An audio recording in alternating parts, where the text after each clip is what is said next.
Yo primeramente quería leer con ustedes Efesios 2, a ver si aparece ahí. Ahí no puse. Ahí, perfecto. ¿Cuántos trajeron Biblia? ¿En el celular? Bueno, está, para tener en cuenta nomás. Efesios 2, versículo 1.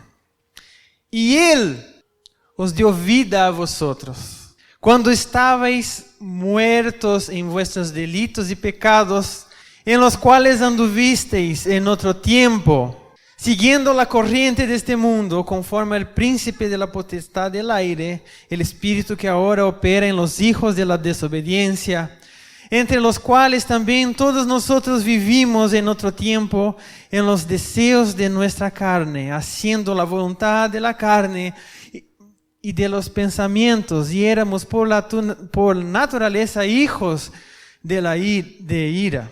Lo mismo que los demás, pero Dios, que es rico en misericordia, por su gran amor con que nos amó, aun estando nosotros muertos en pecados, nos dio vida juntamente con Cristo. Por gracia sois salvos. Y juntamente con Él nos resucitó, y asimismo hizo sentar en los lugares celestiales en Cristo Jesús. Porque por gracia sois salvos por medio de la fe, y esto no es de vosotros, pues es don de Dios, no por obras, para que nadie se gloríe, porque somos hechura suya, creados en Cristo Jesús para buenas obras, las cuales Dios preparó de antemano para que anduviésemos en ellas. Volvemos al PowerPoint. Bien, el capítulo 2 de Efesios es bastante profundo. Él habla de la condición del hombre sin Cristo y cómo Dios nos rescata.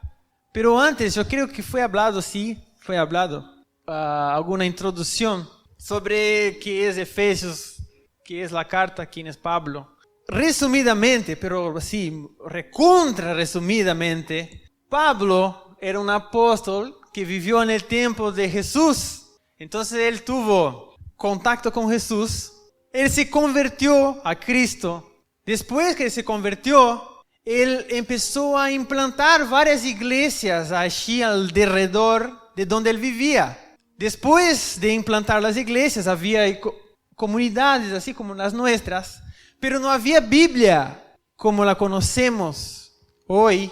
Entonces, ¿qué él hacía?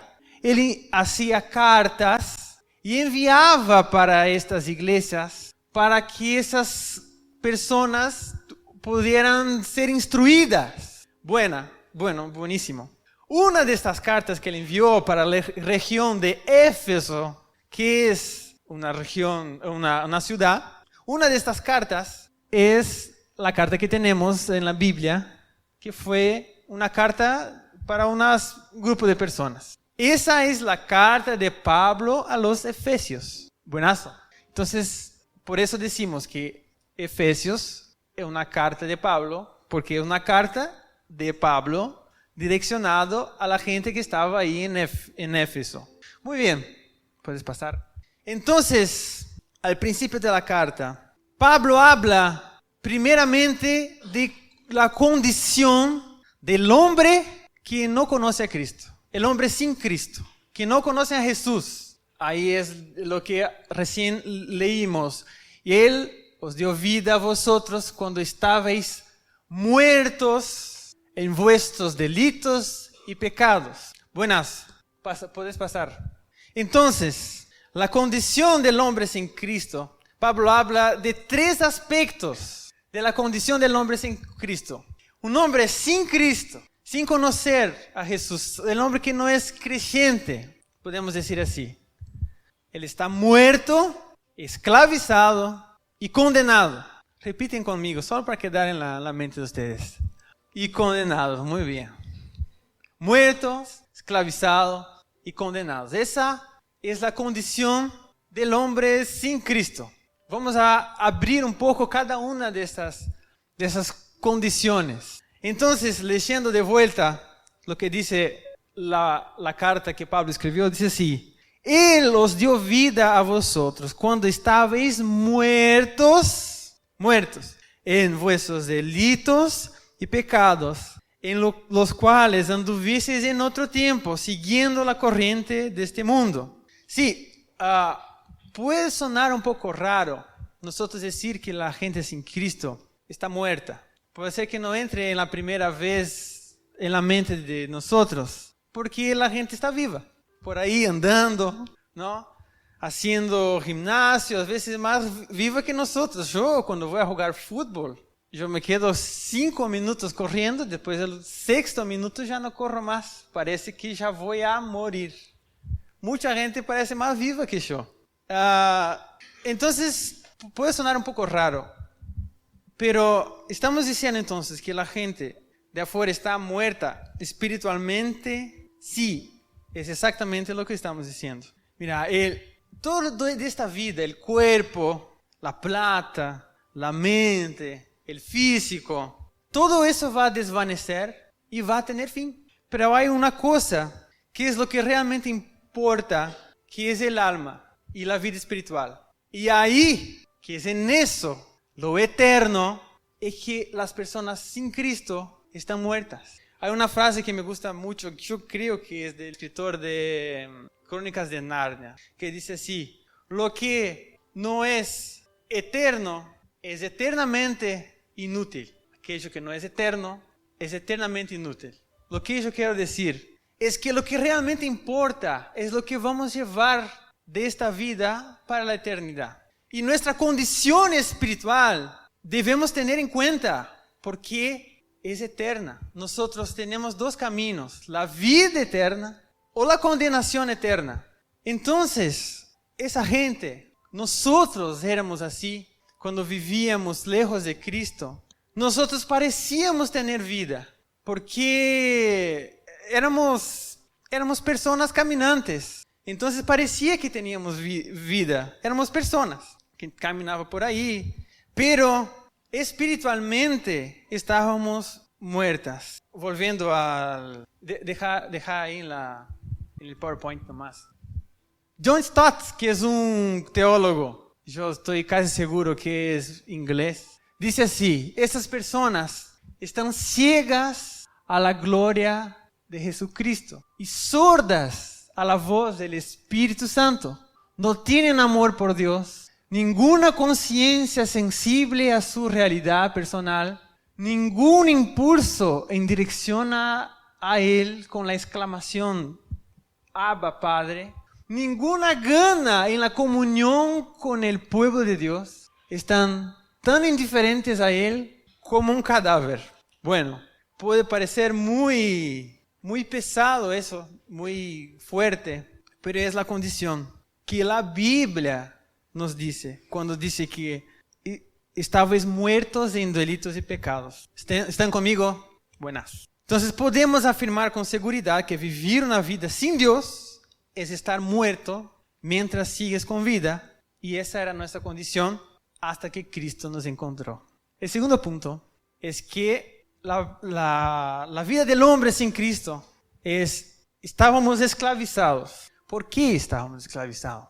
Estando lejos de Dios, nosotros somos sujetos a fuerzas que somos incapaces de vencer. Primero es seguir la corriente de este mundo. Como dice acá, Él les dio vida a vosotros cuando estabais muertos en delitos y pecados, en los cuales anduvisteis en otro tiempo, siguiendo la corriente de este mundo, conforme al príncipe de la potestad del aire. Bueno, seguir la corriente de este mundo es la manera de pensar y de actuar que está lejos de aquello que Dios desea, de aquello que está en la Biblia. Cuando nosotros estábamos lejos de Dios, el hombre lejos de Dios no tiene control, no tiene el Espíritu Santo que lo dirija para las cosas de Dios. Entonces, él está sujeto a la manera de pensar del mundo, por ejemplo. ¿Ok? Otra cosa que dice ahí en el texto de Efesios es que el hombre está sujeto al príncipe de la potestad del aire, el espíritu que ahora opera en los hijos de la desobediencia. ¿Qué quiere decir esto? básicamente es que nosotros no vemos, pero sí es muy real, es que hay seres espirituales malignos que son llamados de demonios, el diablo, que ellos sí operan a través de personas. Y por más que nosotros desconozcamos cómo actúan, ellos sí operan. Y si nosotros estamos lejos de Dios, nosotros no tenemos poder nosotros somos esclavizados por eso. No tenemos poder para luchar contra. La Biblia declara que todo el mal y todo el engaño viene del diablo y estar lejos de Dios es dejarse esclavizar por las fuerzas demoníacas sin ni siquiera tener conocimiento de eso a veces. ¿Ok? Y la otra cosa que nos esclaviza cuando estamos lejos de Dios es estar sujetos a la voluntad de la carne. ¿Qué es la voluntad de la carne? No es la carne acá de nosotros, tampoco es un pedazo de carne. Hacer la voluntad de la carne y de los pensamientos, como dice el verso 3, no significa piel y hueso ni carne, sino la naturaleza humana caída y egocéntrica. ¿Sabe? En la Biblia, cuando Dios quiere castigar de una manera muy severa a un grupo de personas, a una persona, generalmente es así. En la Biblia dice que Él deja esa persona a sus propios deseos, a sus propios pensamientos, a sus propios, que Él mismo se guíe en la vida. Y esa es la manera más severa muchas veces que Dios en la Biblia castiga. Y saben que hay una cosa horrible para el ser humano, que es ser guiado por nuestra propia voluntad y nuestra naturaleza humana, que por naturaleza es egocéntrica. Imagínate si, vamos a hacer un pensamiento acá conmigo. Yo estoy seguro, al menos pasa conmigo, que si nosotros agarramos el pensamiento de todos ustedes, cualquier uno de ustedes, y poner acá en una pantalla, iba a ser muy vergonzoso, porque al menos los míos, hay cosas indecibles, hay cosas horribles, pero maldosas, hay cosas que quedaron para mí que son horribles. Y estar sujeto a eso es lo que el hombre lejos de Dios, es ser dominado por eso, mejor, por nuestras voluntades, nuestros deseos egocéntricos. Es lo que el hombre lejos de Dios hace. Solo pensar en la guerra actual que está entre Ucrania y Rusia, la Segunda Guerra Mundial, el hombre sin Dios, él es dejado llevar por una naturaleza de pecado caída y está esclavizada y no puede dominarse a sí mismo. ¿Ok?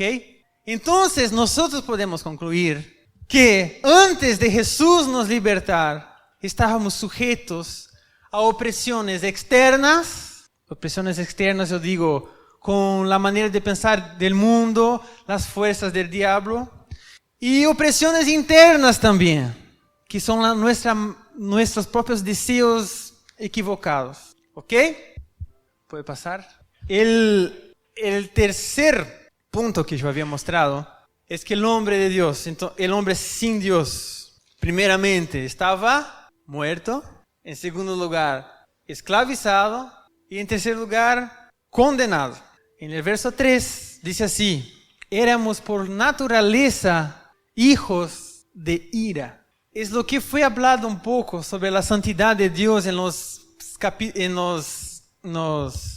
las reuniones pasadas, cuando Darwin, yo hablo mal el nombre de él, habla que Dios es un Dios santo, que odia el pecado. Y nosotros, Paul Washer, él habla algo interesante, que cuando Dios creó el mundo, él habló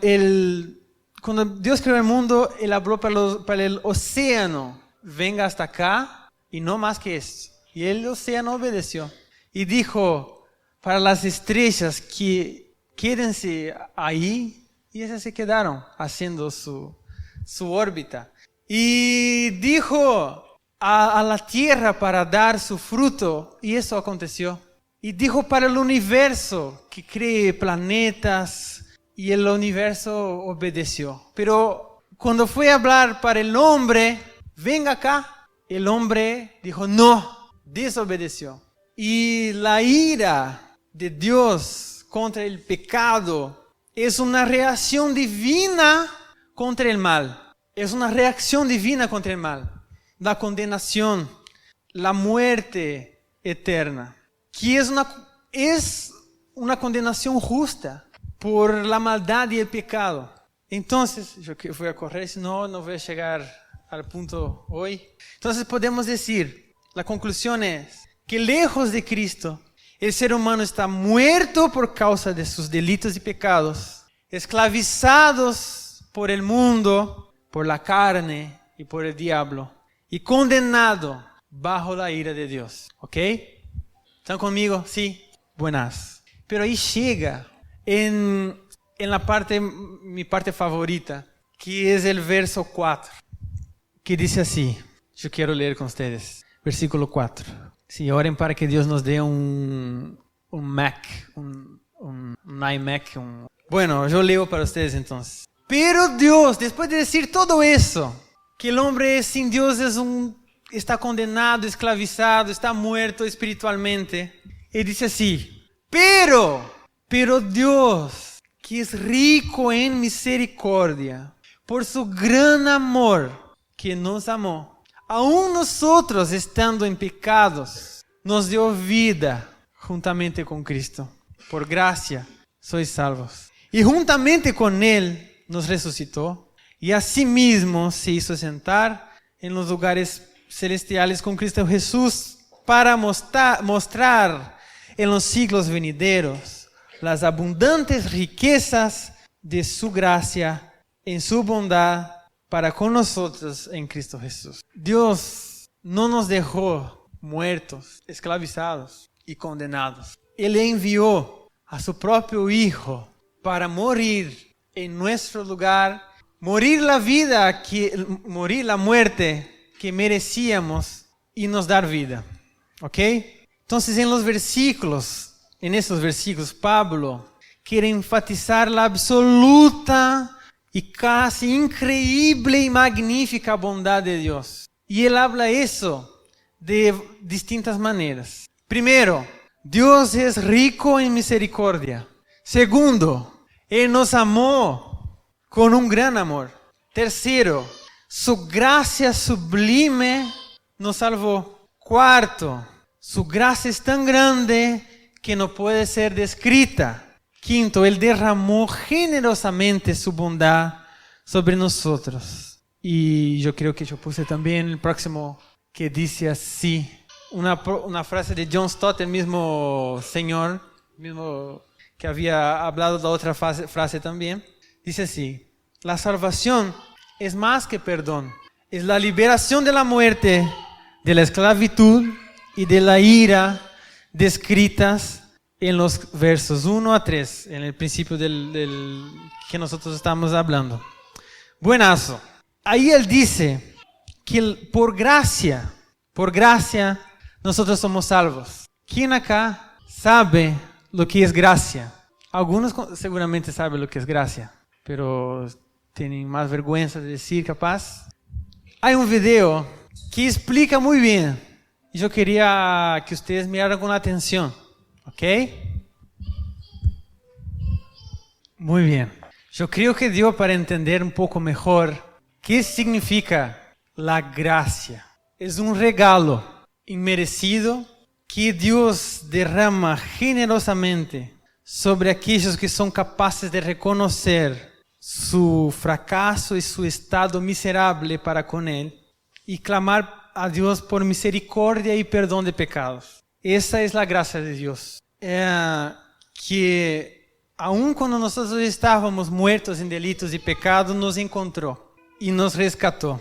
Entonces, cuanto más entendemos de la gracia de Dios, más y la situación que Él nos sacó, Mas agradecidos somos y lo buscamos con todo el corazón y fuerza, porque no vamos a querer recibir nada de Él, por conocer a aquel que nos amó primero, porque Él ya nos dio todo. Él ya nos sacó de un estado de muerte.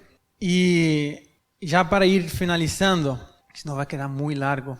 Ahí dice en Efesios que Dios nos dio vida juntamente con Cristo y juntamente con Él nos resucitó y asimismo nos hizo sentar en lugares celestiales. ¿Qué significa eso?